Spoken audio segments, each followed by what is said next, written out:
When the bomb hit Hamburg in 2071, there were virtually no survivors. They had to build the city up from scratch, all the while eliminating any of my kind that managed to squeak through.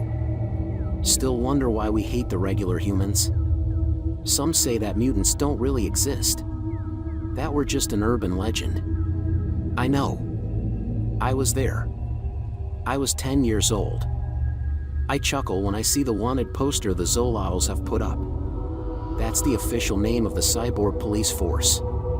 These days, everything gets patterned after something of the Nahuatl Aztec culture.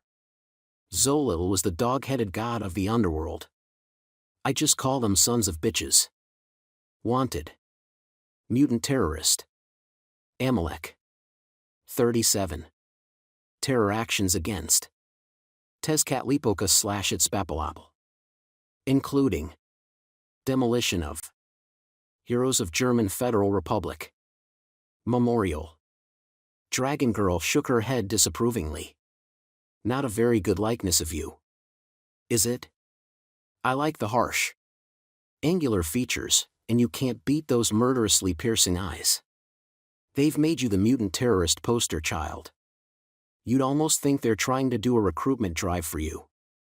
It's actually a perfect likeness. Marjorie. Cameras don't lie.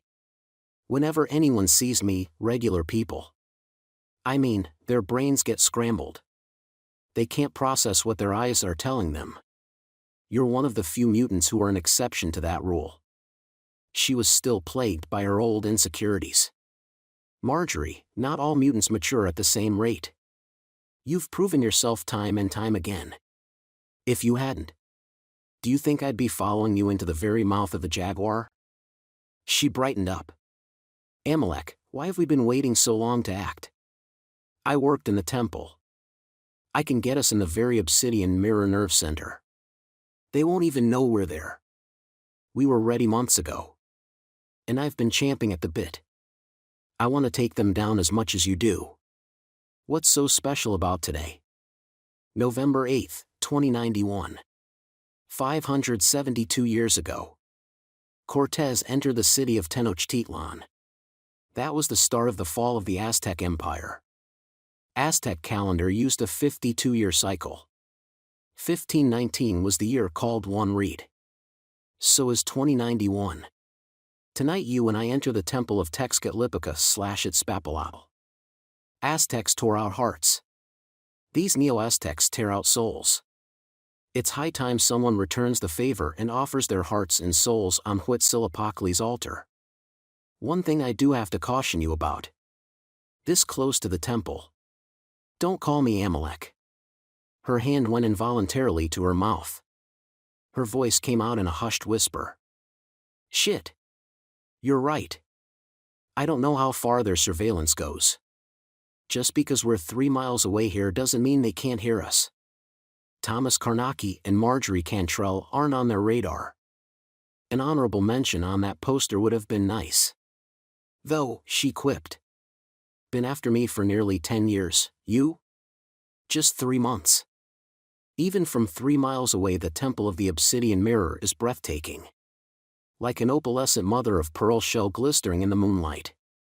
Not even Dale Chihuly could have created such an overwhelming symphony of shining glass and crystal. The temple is named after 2 of the Aztec gods, Tezcatlipoca. The smoking mirror. God of night. Sorcery. And human sacrifice. His Nahuatl totem animal was the jaguar. Itzpapalabal. His girlfriend was called the obsidian butterfly. Goddess of death and fire. Her wings were tipped with deadly obsidian tech-paddle knives. The temple houses the obsidian mirror, the most sophisticated computer system in the world. It's pretty much ruined what's left of the human race. And though it may have given birth to the mutant race, I have no objection to committing the perfect act of parricide/matricide. Dragon Girl knew what I was planning, had even advocated for it, but she had no idea how I intended to do it. The less she knew the safer she'd be. Her psionic skills of self-defense were low on the spectrum. And she had little to no training. A skilled interrogator. such as a commander in the Zolils, would have no trouble skimming the facts from the surface of her mind. Cyborg enhancement makes up for what humans lack in natural skills.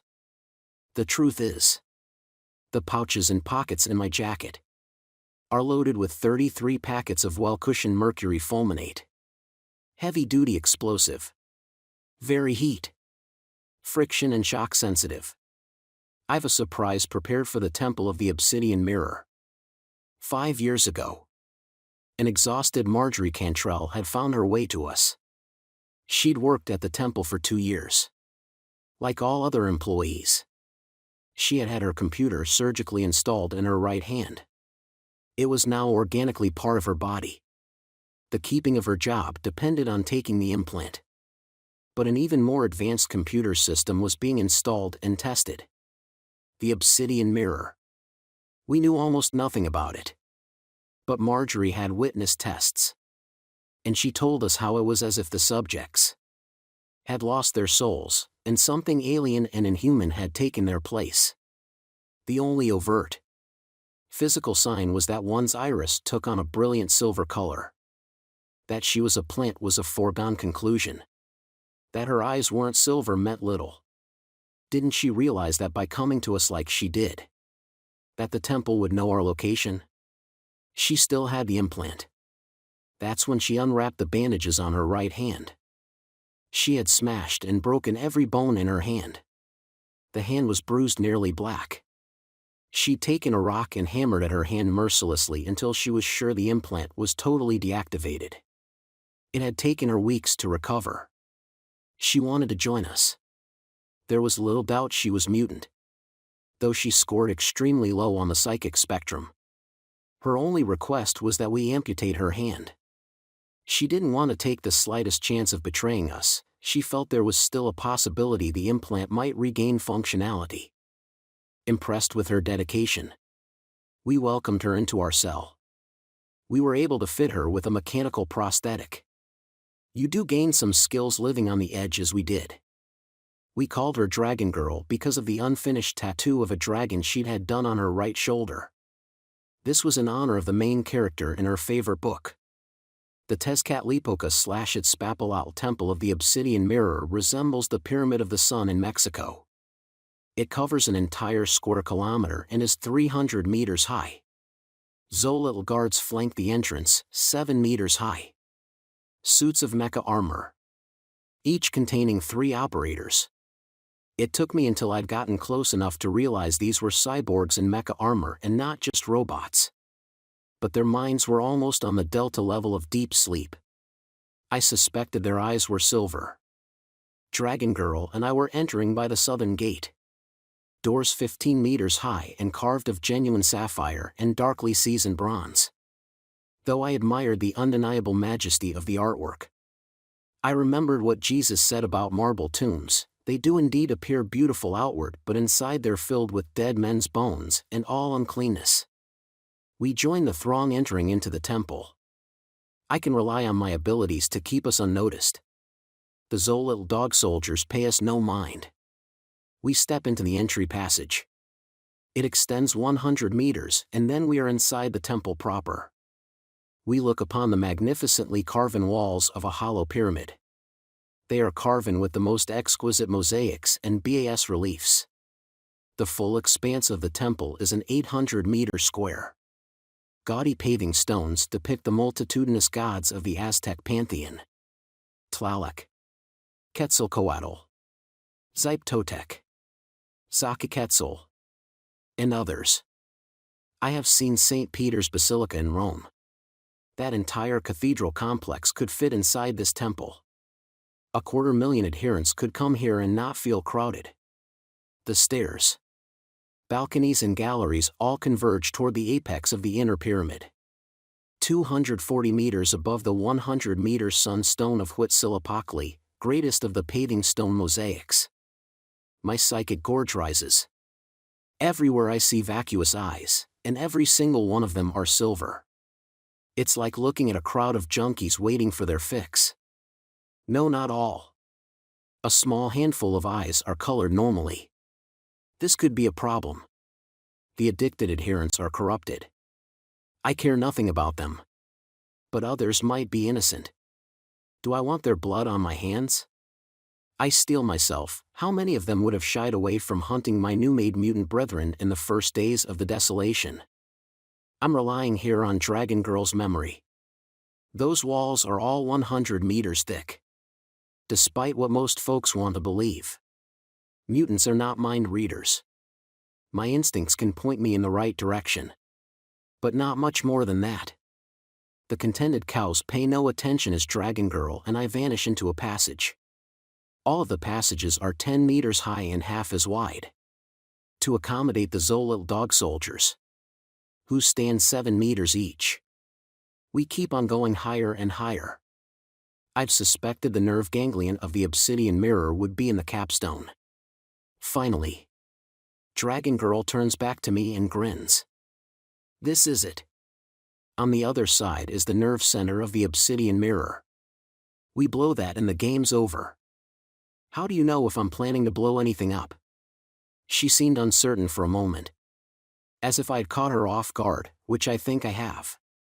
I grab her by the arm and strike the wall. It acts like an hexagonal camera lens aperture. I drag Dragon Girl through it and face the man on the other side.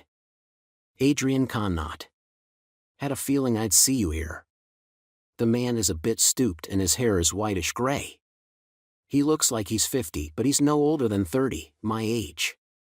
Ironically. He's still dressed in the brown monk's habit he wore the last time I saw him. That's when we both wore the religious cassock. His eyes used to be a sparkling blue. Now they're silver. Good evening. Amalek. Let me guess, you're the genius who created the obsidian mirror. How did you expect to destroy the temple? Pretty hot in here for November. Mind if I take my jacket off? Actually. Yes. That's where you've hidden it. Isn't it? I grinned and shrugged my shoulders helplessly. I seriously have no idea what you're talking about. Adrian tipped his head in a subtle gesture. Something moved behind me and I felt a pressure on my shoulders. The Zolil's hands were immense. No sudden movements. Let the Zolil take your coat. The walls used some kind of optical obfuscation. The cyborg had hidden in a concealed space in the wall. Surprisingly. I barely felt the thing's touch and it was able to navigate the buttons on my jacket with ease. I let it pull it off my shoulders. What does he have there? The jacket conceals 10 kilograms of what appear to be mercury fulminate. There was no emotion in the cyborg's toneless voice.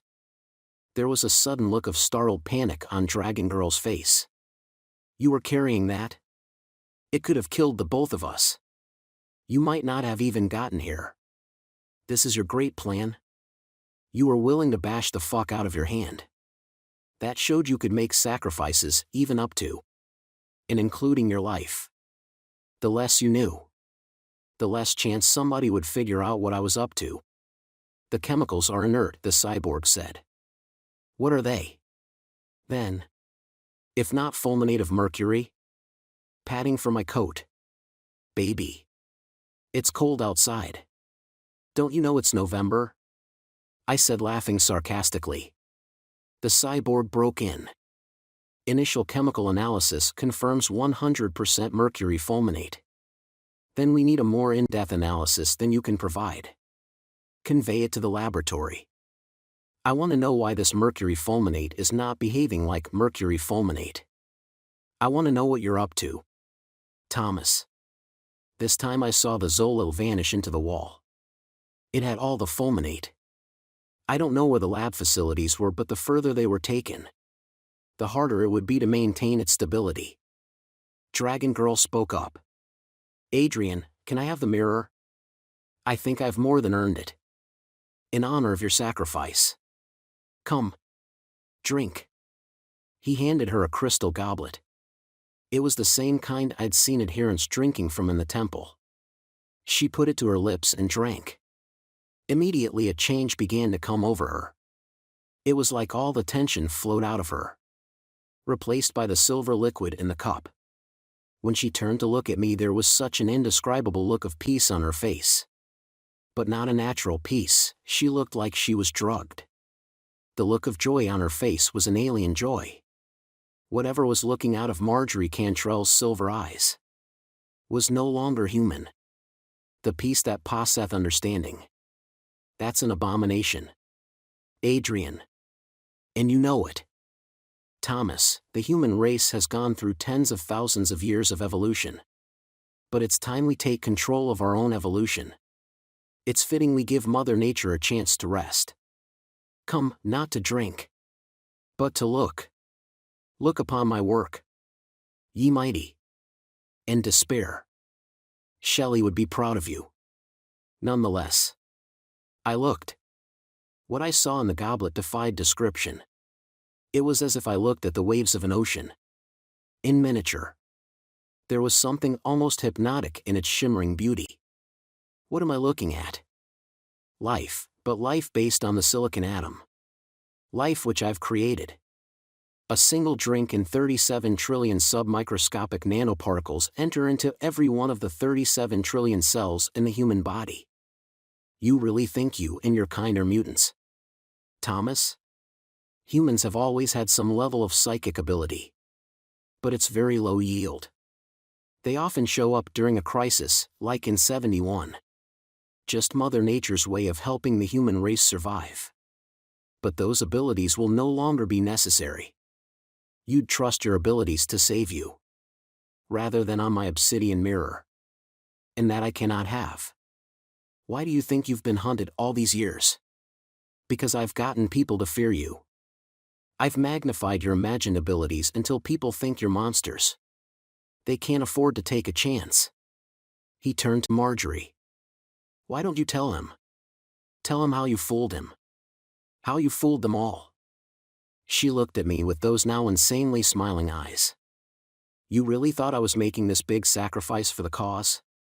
Turning my right hand into hamburger like that? Didn't feel a thing. It was so strange to smash myself with that rock. Like I was watching someone else do it. That's what the implant did for me. The mechanical hand was nice. I had to do it that way. Had to get you to trust me. So that one day I could lead you here. I just wish it didn't take so long. I have so wanted to get back to my shows. But now it's over, the mirror's going to grow my hand back, better than ever. Did you know I can't die now? It's so wonderful. How did you put it? Adrian? And God shall wipe away all tears from their eyes. O grave, where's thy victory? O death, where's thy sting? I clapped my hands. Bravo. Adrian. You've outfoxed me almost perfectly. But you've made 2 blunders, and the second of these is critical. I have you where I want you.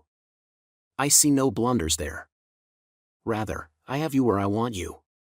You think we could have assaulted this magnificent fortress? A single ragtag bunch of mutants? No, not when we could expect you to invite us in. You counted on her gaining my sympathy. Once she thought she had it. She waited for just the right time to suggest I pay you a little visit. Marjorie never demonstrated any but the slightest psychic gifts, nothing more than the basic that most human are born with. Even with that inane, empty-minded look in her eyes. Marjorie's face was beginning to take on an aghast expression. But your biggest mistake was in thinking mutants don't really exist. That blasphemy you call silicon-based life? All it is an artificial virus you've created to infect the human race. But guess what? Mutants are the antibodies. You already know about my stealth capability. But I've also got a high level of control over probability. Why does my mercury fulminate not act like mercury fulminate? When it is. In fact, mercury fulminate? Fact is, I've lowered the probability of it exploding. You could take a hammer to that jacket of mine and it wouldn't do a thing. But if I were to relax that control a little bit. Suddenly the floor jumped and shook like a drunkard. There was a dull roar from somewhere below us. Adrian's silver eyes were wide. A mixture of horror and astonishment. He grasped on the edge of his desk for balance. Marjorie appeared panic-stricken. 10 kilograms couldn't do that much damage. Normally. Yeah. But when I lower the probability to practically nothing, there's counter-force pushes against it. And with probability that increases at an exponential rate. The potential force in those 10 kilograms of fulminate has increased until it's little short of Hiroshima level.